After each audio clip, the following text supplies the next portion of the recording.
Good morning students. आज आपण problem पाहणार आहोत.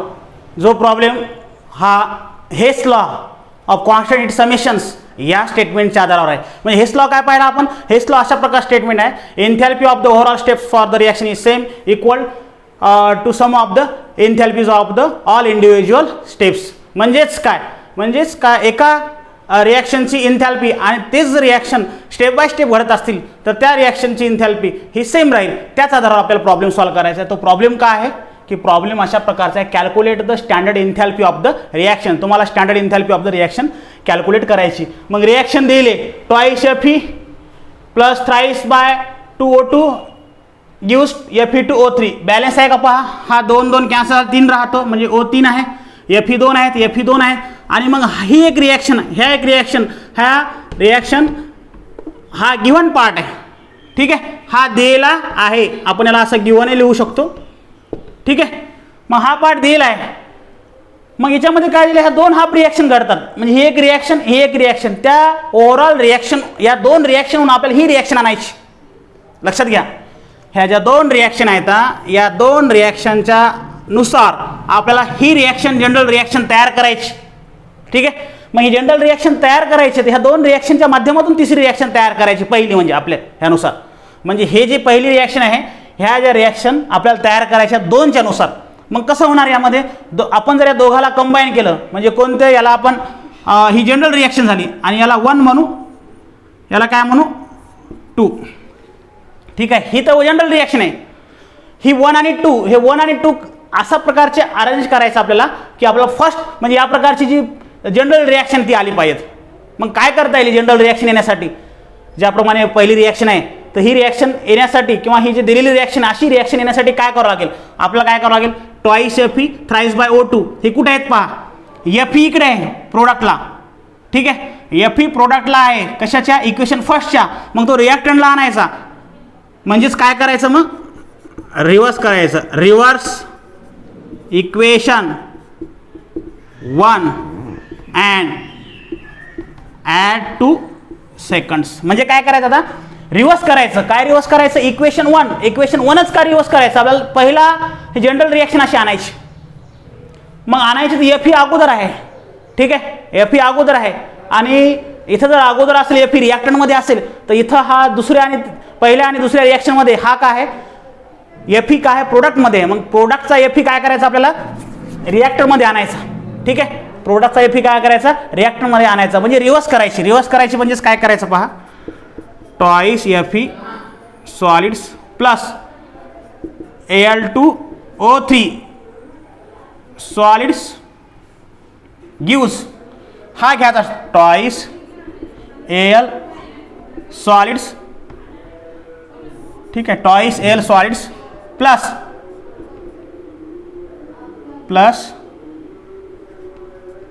Fe2O3 तो सॉलिड्स आणि डेल्टा R एच स्टँडर्ड्स. ठीक आहे. तो जो आहे डेल्टा R एच स्टँडर्ड्स तो इथे किती आहे -847.6 किलो जूल. तर हा रिव्हर्स होईल म्हणजे प्लस होणार. ठीक आहे. आपण पहिल्या रिॲक्शन रिव्हर्स केल्या म्हणजे हे काय होणार चिन्ह बदलणार साईन बदलणार त्याचा साईन बदलणार दुसरं काही होणार नाही. हा मायनस आहे तर हा प्लस होणार. ठीक आहे. पहिली रिॲक्शन आपण रिव्हर्स केली आणि दुसरी रिॲक्शन ॲड केली. आपण काय म्हणलं reverse equation first and add two second. म्हणजे सेकंड आहे जशाल तशी राहू द्यायची. मग सेकंड जशाल तसा कसा कोणता आहे हा Al. ठीक आहे. Solids plus thrice by 2 O2 gas gives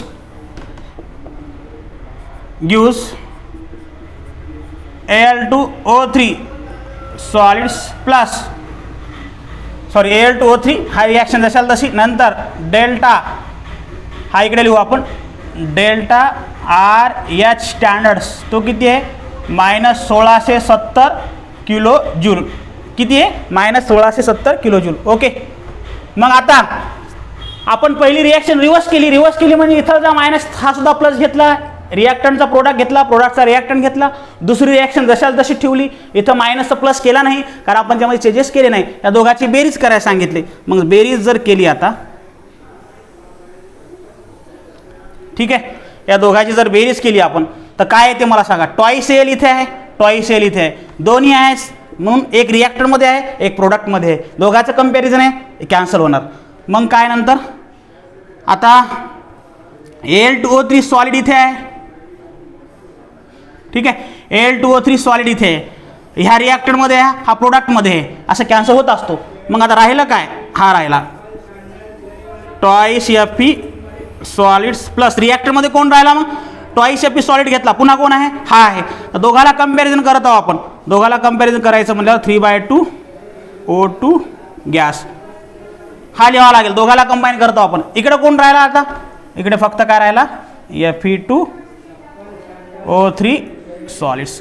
आता पहा आपण जे रिॲक्शन आणली ती जनरल रिॲक्शन सारखी आहे का, पहा इकडे टॉईस Fe सॉलिड्स thrice/O2 हा आहे आणि Fe2O3 म्हणजे ही रिॲक्शन आता म्हणजे या दोघांमधून कॅल्क्युलेशन केली आणि जनरल रिॲक्शन सेम आहे.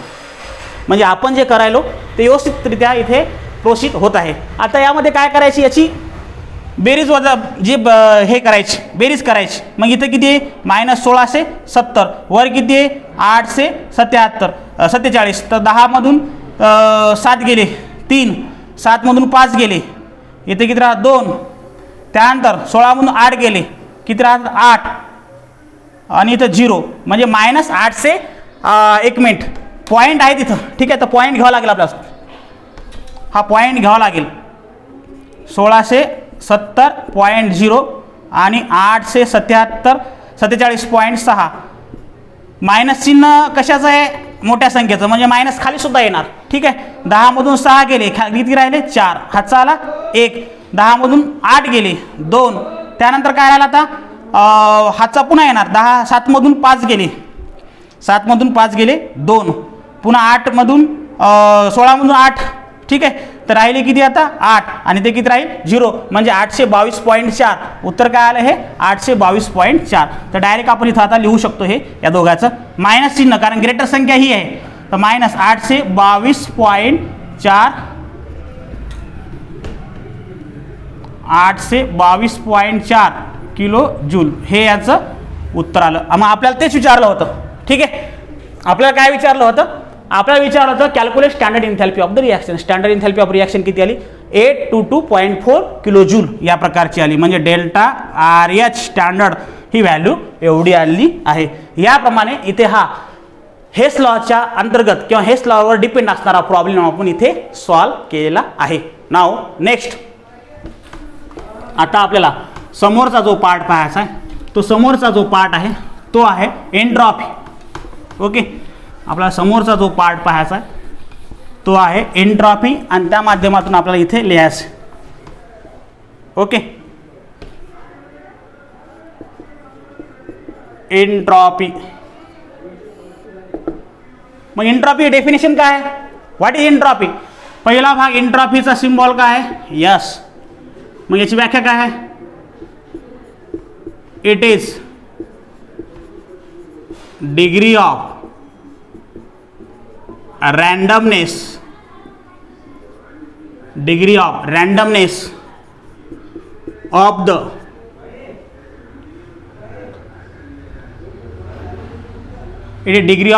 randomness of the system किंवा डिसऑर्डर. ठीक आहे, रँडमनेस शब्द यूज करा किंवा डिसऑर्डर यूज करा या प्रकारचं. ठीक आहे, त्यानंतर काय आहे इट हॅज सिम्बॉल. आता याचा सिम्बॉल काय आहे, सिम्बॉल काय याचा यस. नंतर इट हॅज फॉर्म्युला काय आहे, formula delta S is equal to Q reversible आहे इथे अपॉन टी, म्हणजे थोडक्यात क्यू अपॉन टी आहे.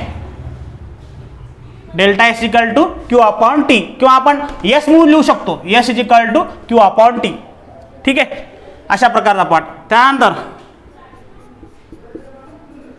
It has unit joule per kelvin. Joule कशाचं, क्यूचं हीटचं, आणि टी कशाचं टेम्परेचरचं. ठीक आहे, तर याप्रमाणे आपला इथे हा एन्ट्रॉपीचा पार्ट पाहणं सुरू आहे. एन्ट्रॉपीचा सिम्बॉल काय S, it is degree of randomness of the system. It has symbol S, it has formula S is equal to Q reversible upon T. Q म्हणजेच हीट आहे, हीटचा सिम्बॉल जूलमध्ये आहे, टेम्परेचरचा के आहे, वर जाऊन मायनस होईल तो तर मायनस की. ओके, आता मला सांगा या एंट्रॉपीमध्ये इथे उदाहरणार्थ असे 3 बॉक्स आहेत. ठीक आहे, ह्या बॉक्समधून आपण काय समजू, ह्या स्टेट आहेत. ठीक आहे, ह्या 3 स्टेट आहेत. आता समजा ही जर आहे, ही जे स्टेट आहे ही सॉलिड स्टेट आहे. ठीक आहे, ज्यामध्ये मॉलिक्यूल जे आहेत क्लोजली पॅक आहेत, ज्यामध्ये मॉलिक्यूल काय आहेत ते क्लोजली पॅक आहेत. ठीक आहे, मग आपण अशा प्रकारचा जो सॉलिड आहे त्याला, अशा प्रकारचा जो प्रकार आहे त्याला आपण सॉलिड स्टेट आहे. ठीक आहे, हा जो आहे हा, ठीक आहे, गॅसेस आहे, सॉलिड गॅसेस. आणि हा जो आहे सॉलिड लिक्विड आणि याला गॅसेस म्हणू. ठीक आहे, तर मला सांगा हा सॉलिडला आपण असं लिहू शकतो डायरेक्ट. आपण असं दाखवलं तर आपल्याला समजायला सोपं जाईल. ठीक आहे, म्हणजे मॉलिक्यूलच्या ऐवजी मॉलिक्यूल पॅक दाखवायचे. आता मला सांगा कोणत्या स्टेटमध्ये मॉलिक्यूलचा रँडमनेस असतो, रँडमनेसपणा जास्त असतो, म्हणजे डिसऑर्डर असतो, म्हणजेच ते रँडम म्हणजेच अस्ताव्यस्त असतात. सॉलिड, लिक्विड का गॅस, आपल्याला माहिती आहे आपल्यासमोर गॅस असतो, गॅसेस मॉलिक्यूल आपल्या भोवती फिरत असतात, ज्यामध्ये गॅसेसमध्ये नायट्रोजन, ऑक्सिजन अशा प्रकारचे गॅसेस असतात आणि ते सारखे फिरत असतात. म्हणजेच एंट्रॉपी लिक्विड गॅसेसची सर्वात जास्त असते. त्यानंतर लिक्विड, लिक्विडमध्ये काय आहेत मॉलिक्यूल असतात परंतु रँडम मोशन नसते, त्याचे पर्टिक्युलर मोशन राहतो, त्यामुळं एंट्रॉपी लिक्विडची कमी आहे. आणि सर्वात कमी सॉलिडचे, ज्यामध्ये सॉलिडमध्ये काय असतात मॉलिक्यूल मोशन, रँडम मोशन म्हणजे रँडम पण नसतातच, ते सिक्वेन्समध्ये असतात, त्यामुळेच तो पदार्थ सॉलिड असतो. म्हणजेच एंट्रॉपी काय याची आहे ग्रेटर. ठीक आहे, याचा जो डेल्टा एस आहे किंवा एस एंट्रॉपी म्हणू, तर एंट्रॉपी आपण असं सांगू शकतो. ठीक आहे, ऑर्डर म्हणजे सर्वात जास्त एंट्रॉपी कोणाची, गॅसेसची, त्यापेक्षा कमी लिक्विडची, त्यापेक्षा कमी सॉलिडची, म्हणजे सर्वात कमी कोणाची, सॉलिडची, आणि सर्वात जास्त कशाची, गॅसेसची. तर या प्रकारचा पार्ट जो आहे इथे आपण पाहणं सुरू केलं आहे. त्यामध्ये काय आहे, सॉलिड, लिक्विड आणि गॅसेस पदार्थाच्या 3 अवस्था आहेत. त्या 3मध्ये सॉलिड, लिक्विड, गॅसेस सर्वात जास्त मॉलिक्यूल रँडम मोशनमध्ये असतात ते गॅसेसमध्ये. ओके, रँडम मोशनमध्ये कशामध्ये असतात ते गॅसेसमध्ये, म्हणून याची एंट्रॉपी काय आहे, हाय आहे. ठीक आहे, मग हा जो सिम्बॉल आहे तो ग्रेटर कोणीकडे आहे, गॅसेसकडे, कमी कोणीकडे आहे, लिक्विडकडे, म्हणजे एंट्रॉपी जास्त. ठीक आहे, मग इथं आपण त्याला वाक्य लिहू शकतो, एंट्रॉपी ऑर्डर्स, एंट्रॉपी ऑर्डर्स. ठीक आहे, तर याप्रमाणे हा पार्ट इथे एंट्रॉपीचा झालेला आहे. पण आता समोरचा जो आहे इथे आपला एंट्रॉपी हा पार्ट कव्हर झालेला आहे.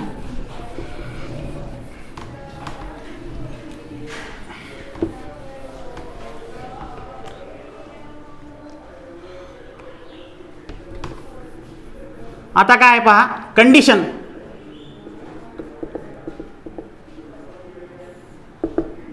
कंडिशन आहे आता पहा, डेल्टा एस जर ग्रेटर दॅन 0 असेल, प्रोसेस कशी असते, प्रोसेस इज